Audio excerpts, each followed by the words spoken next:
한국문화예술위원회가 출범한 지 50주년 되는 해입니다. 1973년도에 시작을 했는데 1973년도에 우리나라 1인당 국민소득이 300불대였었어요. 먹고 사는 것도 제대로 해결하기 어려운, 그래서 외국의 원조가 없이는 살아갈 수가 없었던 그런 시대에 우리 선배들은 배를 고르면서도 문화예술을 진흥하겠다라고 해가지고 문예진흥법을 만들고 문화예술진흥원을 만들고 또 문화예술진흥기금을 걷기 시작을 했어요. 그렇게 시작을 했던 것이 오늘날 대한민국이 문화강국으로 가는 데에 기틀을 만들었다, 이렇게 생각을 합니다. 그 어려운 과정서부터 그랬다라고 하면 모든 국민이 힘을 합쳤다는 얘기잖아요. 그 힘을 합쳐가지고 50년 되는 이 시점에서는 세계 최고의 문화강국을 만들었다. 여기 얼마나 고맙습니까? 그동안에 문화예술이 이렇게 발전할 수 있도록 어려운 가운데도 향유하시면서 도와주셨던 우리 국민들의 감사의 표시이기도 하고, 저희가 10년 전서부터 문화예술 후원 시스템을 만들고 예술나무 운동을 전개를 하고 있는데 그동안은 지지부진했어요. 그래서 올해를 기점으로 해가지고 이제는 정부에 기대기만 하는 것이 아니라 국민적 캠페인을 통해 가지고 국민 또는 기업, 사회적 후원을 통해 가지고 우리 문화예술인들도 지원하는 이런 전환점을 한번 만들어보자, 이런 캠페인성도 있습니다. 그래서 정부 세금에만 의존해가지고 지원을 받는 것이 아니라 우리 자체적으로 국민들이 십시일반으로 해서 후원해서 우리가 문화를 키운다, 이런 생각을 가지고 이 행사를 시작하게 됐던 겁니다. 어떻게 할 거냐만 논의가 있었는데, 이거는 그야말로 페스티벌이 되는, 단순한 어떤 공연이 아니라 가능하면 많은 국민이 참여를 해서 함께하는 그러한 페스티벌 성격으로 갔으면 좋겠다라는 결론이 났고, 그래서 장소도 야외 잔디 마당에서 하게 됐고요.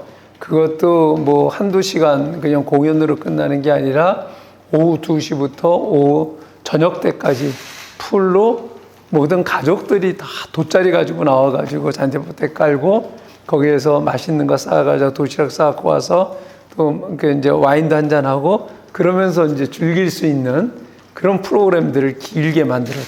그래서 이제 이것은 대국민적 축제로 만들기 위해서 어느 한쪽으로 치우치면 안 되잖아요. 연령층별로 좋아하는 선호도가 있잖아요. 그래서 그걸 골고루 일단 맞추는데 중점을 뒀고, 그런 부분들을 우리 젊은 세대의 직원들이 많은 서베이들을 했고, 누가 나왔으면 좋겠다 하는 부분들을 해서 이제 우리 실무적 차원에서 섭외가 안 되는 부분은 제가 직접 나서서 만나기도 하고, 이렇게 해서 구성을 하게 된 거죠. 이제 장관 취임하면서 제 보좌관을 글을 쓰는 사람을 채용을 해가지고 모든 저 일거수일투족을 기록을 하게 했어요. 그거를 기반으로 책을 썼는데, 거기에서 문화는 돈도 되고 경제도 되고 외교도 되고 이거는 복지도 되고 사회를 통합하는 기제도 된다.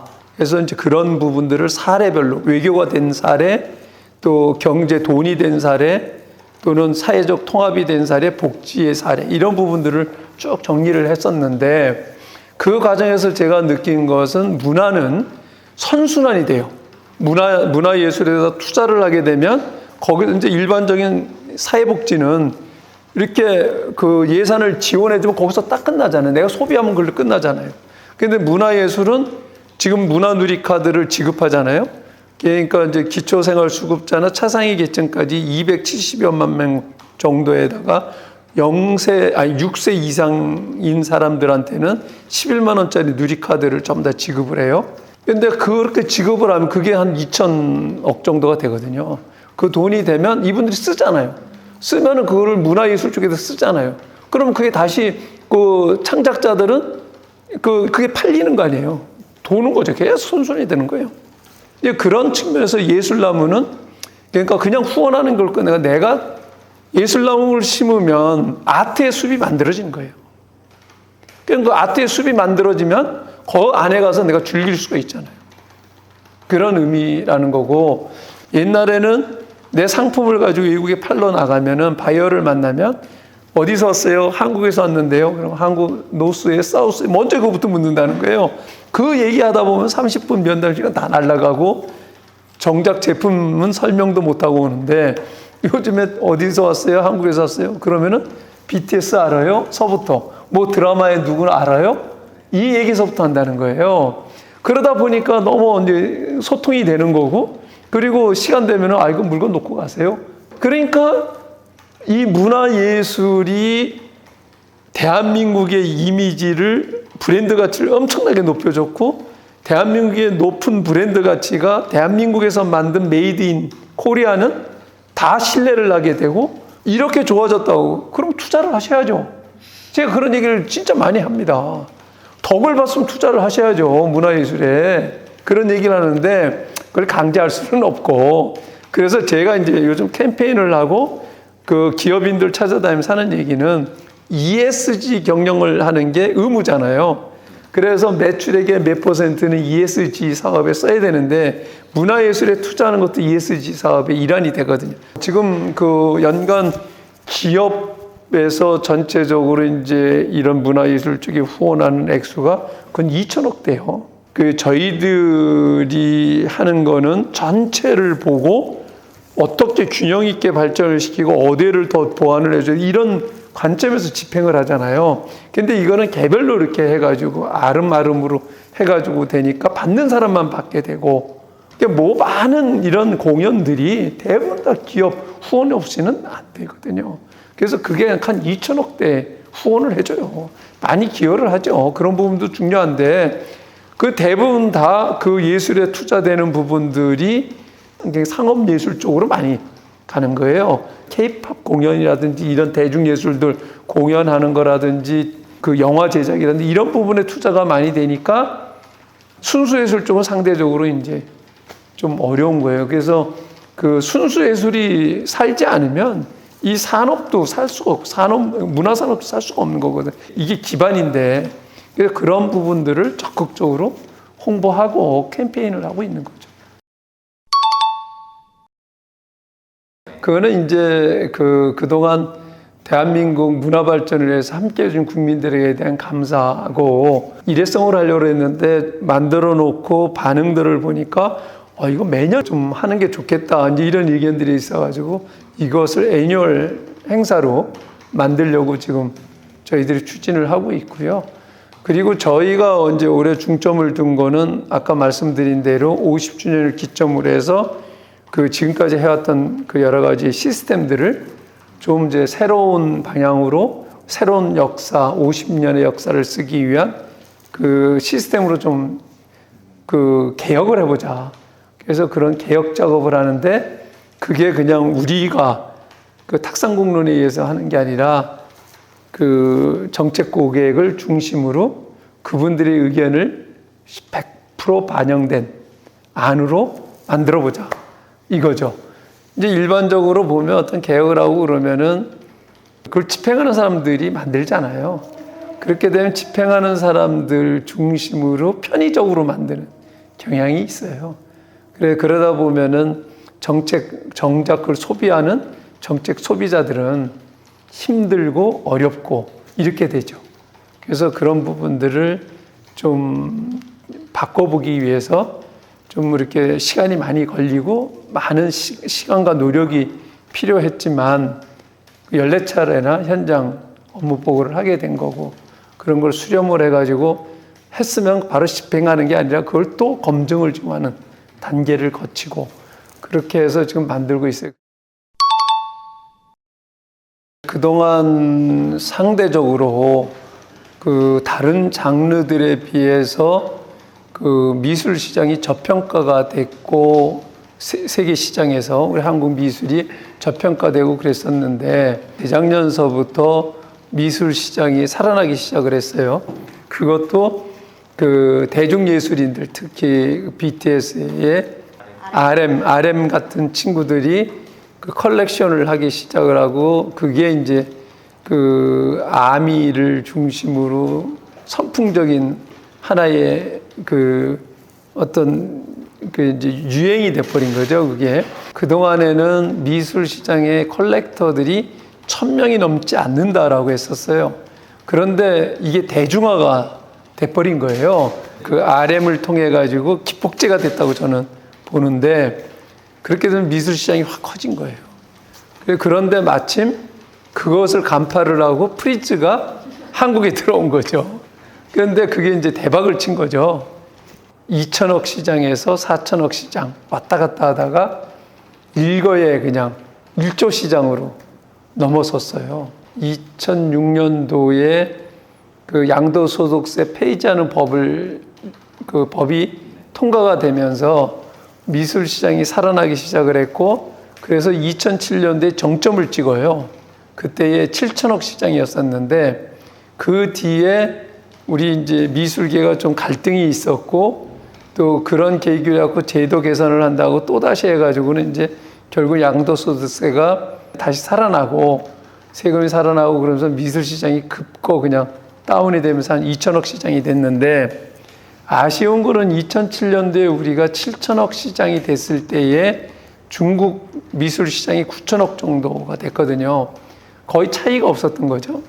그런데 우리는 그런 어떤 굴곡이 있었고, 제도상의 그런 어떤 문제점들이 있었고, 그렇게 되면서 우리는 4천억 시장을 넘지를 못하고 있는 상황에서 그 중국은 5조 5천억 시장이 된 거예요. 이제 그동안 그래서 모든 아시아권의 미술 시장의 중심은 홍콩이다 이렇게 돼갖고 바젤 아트 페어도 거기에 들어가고 이제 그렇게 됐었는데, 그동안 이제 그 코로나도 있었고, 그 중국이 홍콩에 대한 어떤 탄압 뭐 이런 부분들이 있으면서 많이 이탈들을 하고, 그렇게 되는 사이에 프리츠가 한국에 들어온 거죠. 그러면서 그 붐을 같이 일으켜가지고 1조 원 시장에 도달을 했는데, 작년 아트 페어를 할 때에 정부 사이드에서, 그러니까 국공립적 차원에서 그 아트 페어 관련해 어떤 지원을 제대로 안 했더라고요. 이거는 이제 그 상업적인 거고, 그 화상들을 중심으로 한 마트다라고 생각을 해가지고, 그래서 그럼 이거는 아니다라는 생각이 제가 들었고, 결국은 미술 자체는 그 파인아트지만은 다른 장르하고는 틀리게 이게 미술 시장을 통해 가지고 세계로 나갈 수밖에 없는 거기 때문에, 국내 시장이 살지 않으면 우리 미술을 알릴 수 있는 기회가 없는 거죠. 이때를 이용을 해서 어떻게 하든지 한국 미술을 많이 알려야 되겠다. 그래서 제가 이 자리에서 그 국공립미술관 그 분들을 모셨고, 또 관련된 기관의 장들을 다 모셔가지고 이번 아트 페어를 계기로 해서 각 기관들이 해야 될 역할들을 좀 합시다. 이렇게 해서 의기투합이 됐어요. 그래서 이번에는 지난번 첫 번째 아트 페어에서 있었던 그 컬렉터들이라든가 큐레이터들의 불만사항들을 다 저희들이 취합을 해가지고 그런 부분들을 대폭 개선을 했죠. 그리고 뭐 서울시립미술관이나 국립현대미술관이나 또는 우리 이제 아로크나 경영지원센터라든지 다 각자 역할 분담들을 해가지고 그 분들을 모셔서 한국 그 미술을 많이 보고 알고 갈 수 있게끔 하는 시스템을 구축을 좀 해서 준비를 하고 있습니다. 제가 장관을 한 게 12년 전이에요. 그 이전만 하더라도 이 순수예술 쪽에 공연을 하거나 뭐 전시를 하거나 라고 하면은 대부분 다 초청장으로 모객을 했어요. 그 이제 지원을 받아가지고 공연이 올라가더라도 관객이 없는 거죠. 관객을 그냥 초청장 뿌려가지고 하고, 그러니까 이 순수 아트 쪽은 당연히 초청장을 받고 가는 거다. 그러다 보니까 특정 계층만이 누리는 전유물 같이 이제 된 거죠. 문화를 즐긴다기보다는 행세하는 이런 장이 된 측면도 없지 않아 있었던 측면들이 많았다.